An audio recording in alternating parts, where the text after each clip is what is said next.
All right, after some major technical difficulties, let's get this show back on the road. Hope everybody had a happy holiday season. I'm back with a review of John Dies at the End. Everybody's been waiting for this one to come out. A buddy of mine had read the book, was telling me all about it. Of course, the movie's directed by Don Coscarelli, who's did, of course, Phantasm, Bubba Ho-Tep, and my personal favorite of his is Beastmaster. It was a favorite of mine as a child. So John Dies at the End, based on a book of the same name. And the story is basically two friends. You have David, who's the main character, and his friend John.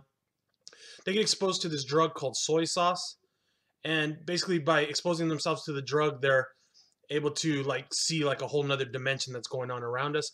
Really cool concept. The book is intended, I guess, to be a little bit comedic. There's elements of comedy, horror, supernatural stuff, sci-fi, everything in this one. The book is pretty popular, I guess. I think it's a young adult book technically. But the movie, great concept, but I wasn't really overly impressed with it. There's some good points where they're talking, the script gets really good, and there's some cool lines that they give, and it's kind of funny and stuff like that. The special effects, the creatures at the beginning are mostly all practical. They don't use any CGI really on the creatures, at least till the end of the film. I like that because it gave it like a, sort of like an Evil Dead-ish 2 sort of campy type feel, and that's the tone they're going for, is kind of a campy feel. It felt a little bit like a Buffy the Vampire Slayer episode, a little bit. Sometimes they try to be a little too funny. One of the main things that's really wrong about this movie is it's all over the place. And then what I mean by all over the place, it's all over the place.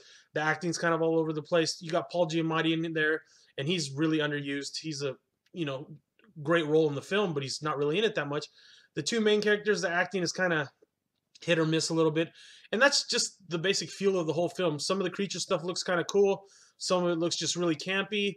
The end of the film, especially where they have more CGI and they have like the final creature type thing, that was pretty campy. I mean, you could just see the blue screen all around. I don't know if that's the look they were going for, but I really didn't care for it too much. The one thing I really want to say about this film is it's an interesting concept, so I'm not going to totally diss it. I think you should rent it at least to watch it. I don't think it's worth paying theater prices.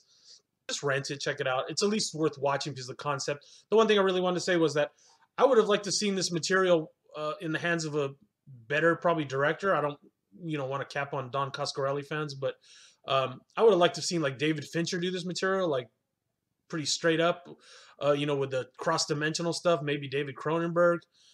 That would be awesome. Even Zack Snyder or something. I mean, just the weird effects and the idea is really strong. I like the idea of the soy sauce drug, but the movie kind of falls flat a little bit. So 3 out of 5 stars.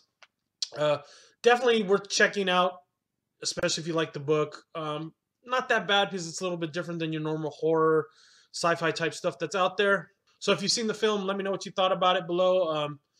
It's getting pretty good reviews. Some people, of course, aren't liking it, but tell me what you thought below. See you soon.